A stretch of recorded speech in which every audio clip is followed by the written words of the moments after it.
So that was a great win for the Packers. That was probably one of the more complete games the Packers have played all season. Offensively, got off to a fast start. That was something that we talked about last week after the slow start against the Lions. When you get down as much as they did against a team that's as good as the Lions, it's hard to win games like that. And so coming in this week, I wanted to see the Packers offense get off to a fast start. And that's exactly what we saw tonight. First quarter, the Packers were up 14-0. The first two drives, the Packers were continuously feeding Josh Jacobs, which typically seems to be a successful strategy. And that led to the Packers getting off to a 14-0 start. And then pretty much from then on, the Packers were in control of this game. And the second half, they didn't put up quite as many points, but they were doing enough. And when you look at the defensive performance, when you have your defense playing as good as the Packers defense played today, it just sort of allows you to, once you already have a lead like the Packers had in the first quarter, it's almost like the Packers were coasting the rest of the game because they didn't really have to go, score for score like they did against the Detroit Lions. And so all in all, a very complete game, very good defensive performance, very good offensive performance. And it's not like this is a bad Seahawks team. I think that they are a, somewhat competitive team. They're not one of the better teams in the league, but going into Seattle, you always know it's going to be a tough atmosphere to play in, and the Packers played some really good football.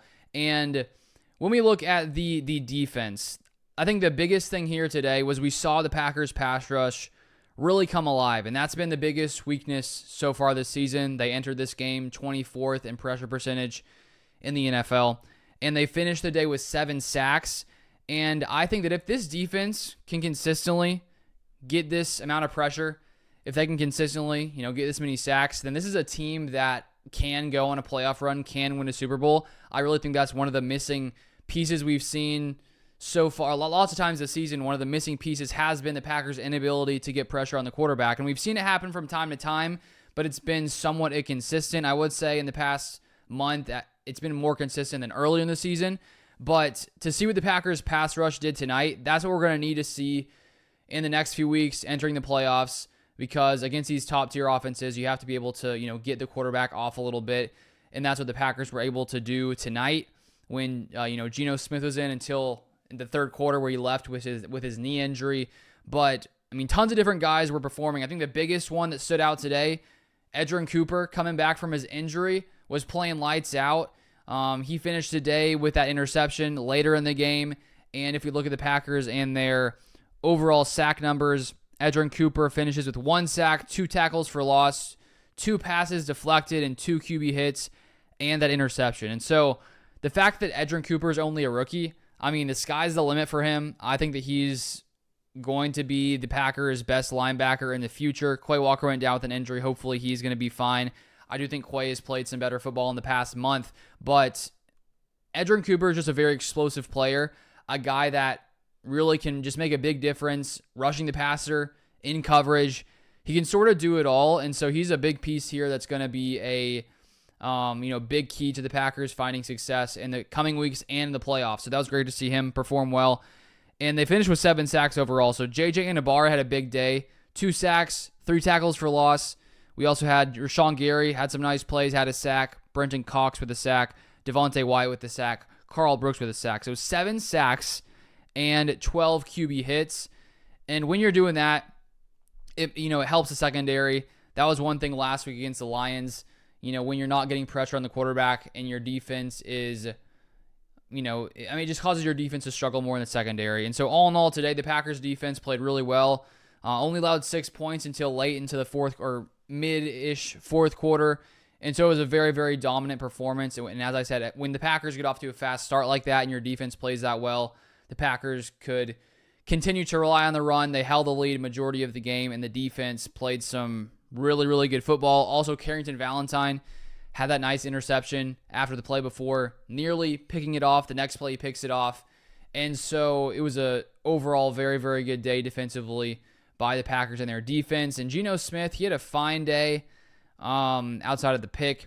15 of 19, 149 yards, 77 passer rating with that interception. And so, there were some moments where the secondary was a little bit weak at times. But all in all, they didn't really do too much damage. The Seahawks leading receiver, Jackson Smith and Jigba, 10 receptions for 83 yards. Outside of him, The next closest guy in yards was DK Metcalf with 3 receptions for 28 yards. So the Packers secondary, I think, had a very solid day overall. And then when it comes to the Seahawks rushing attack, they had to abandon the run early because the Packers got off to a fast start, an early big lead. And so the Seahawks did average 5 yards a carry. They only carried the ball 16 times, though. And so they had to roll out in the pass there being down. And now when we look at the Packers offense, Jordan Love, very efficient day. He's now had, I think, 4 straight games with no interceptions. So he's been playing some really clean football ever since it's been, early in the year. He had an interception for the first, 9 or so games. And now he's had 4 straight games without a pick. 20 of 27, 229 yards, 2 touchdowns, 123.8 passer rating. So Jordan Love is playing some very, very good football, continuing to make crazy plays. He's so good at evading pressure, not allowing defenses to sack him. He's so good at avoiding sacks. He had, that touchdown pass to Romeo Doubs late in the fourth quarter was, first off, a crazy good ball. Second off, I was shocked that Romeo actually caught that. I almost thought that there's no way he caught that until I saw the replay, and I was like, wow. He got his hands right on the ball, was able to stay in bounds.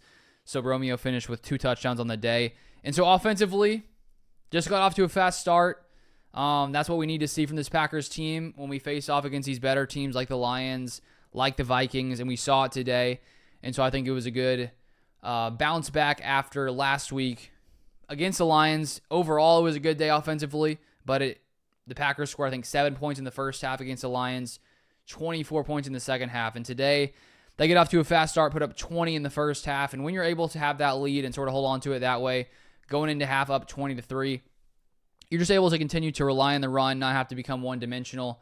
And that's what the Packers did tonight. And Josh Jacobs carried the ball 26 times for 94 yards, 3.6 yards a carry. But the Packers were just consistently running the ball. The Seahawks sort of knew it was coming. And I think early on, Jacobs was averaging, 5 yards per carry in the first half. They showed some numbers at some point in the second half, and I think Jacobs had about a yard per carry at that time. Not sure where it finished in the second half, but 3.6 yards a carry. And Josh Jacobs, he's such a talented back. He's so good at evading pressure, and he's so durable. And that's the thing, the difference between Josh Jacobs and Aaron Jones. The Packers never seemed to want to feed Aaron Jones as much as they were feeding Josh Jacobs, just because he wasn't quite as durable. They like to, sort of mix in more running backs when Aaron Jones was here. And I think that Josh Jacobs is just a more durable guy, a little bit younger. And so it's been great for the Packers to be able to rely on him as they have so far this season. And he continues to be a focal point of this offense. The Packers were feeding him consistently through the air as well as on the ground in the first half, especially those first couple drives.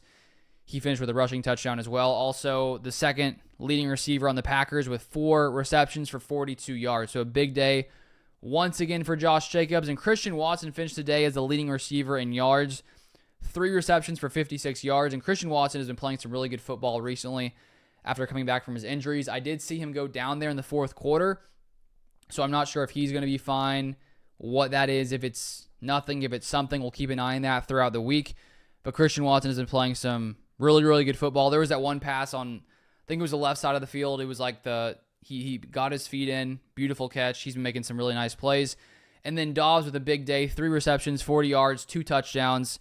The Packers 2 receiving touchdowns, both from Jordan Love, and then Tucker Kraft, 2 receptions, 34 yards. Jaden Reed, 5 receptions, 34 yards.